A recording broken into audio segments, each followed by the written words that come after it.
Spring is planter box time in woodworking land, and like every other woodworker, I have an ad for mine up on Facebook.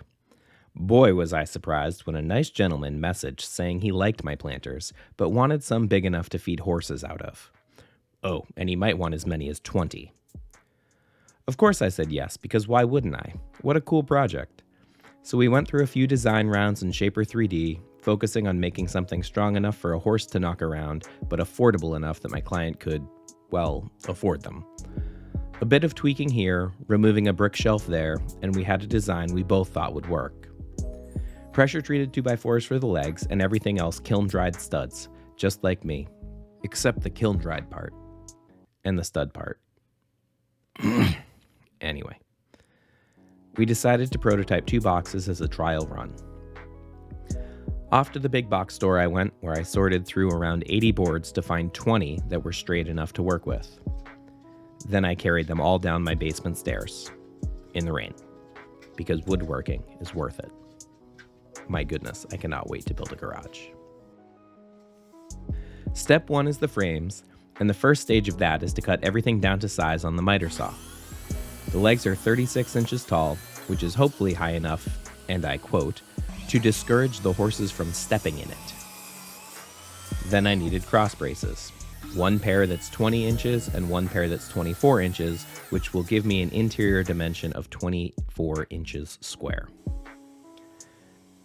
The exact length doesn't super matter.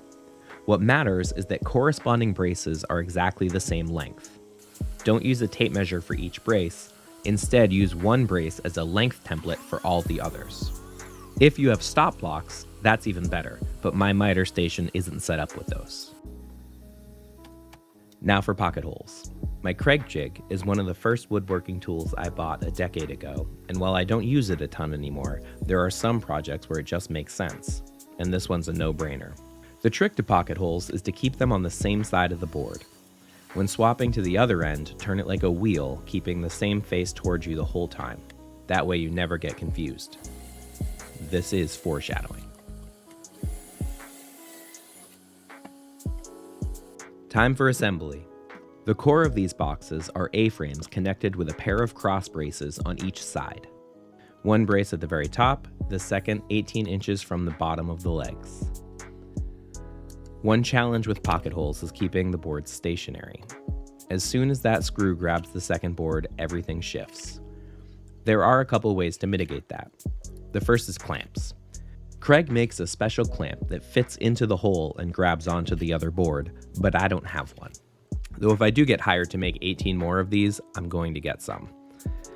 Now I just use regular clamps across the length and across the face, and that works fine.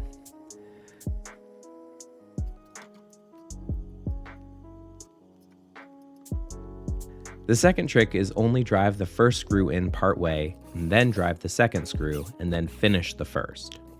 The 2 fasteners basically take turns holding the board in place. Teamwork makes the dream work, am I right? Once the 4 frame pieces were built, I measured and cut for the angled support braces.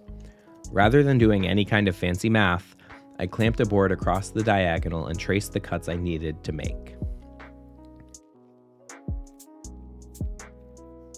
Then I took them over to the table saw with my miter gauge and snuck up on the line as I dialed in the perfect angle. This was time consuming, but not difficult. And once I had one done, I could use it as a template for the others because they're all the same dimensions, or close enough anyway. When they were all cut and fit nice, I drilled some pocket holes. Finally, it's time to build.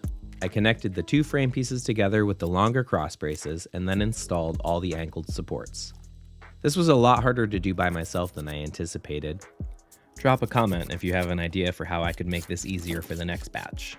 And if you've made it this far in the video, maybe consider subscribing.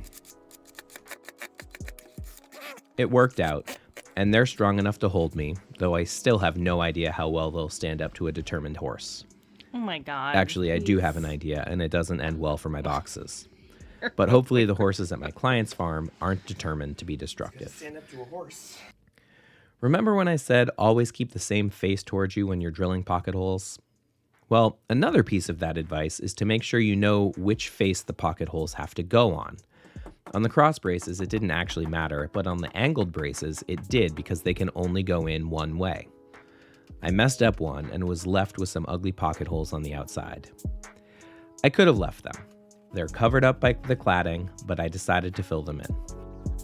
The pre-cut plugs Craig makes are the easiest and fastest way to fill them, but a piece of 3/8" dowel is cheaper and works almost as well.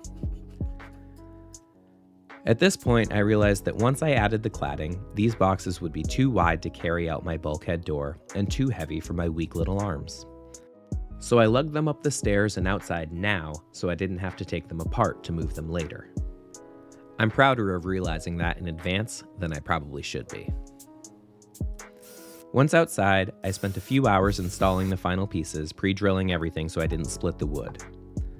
First were a pair of boards screwed to the inside of the bottom supports to serve as shelf brackets.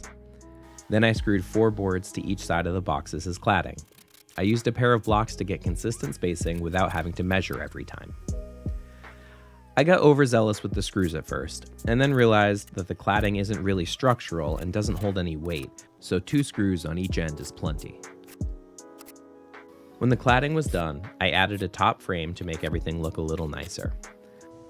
I could have mitered these corners to add a little design flair, but I wanted to keep it easy for my client to replace a board if one broke, so I left them butted together instead.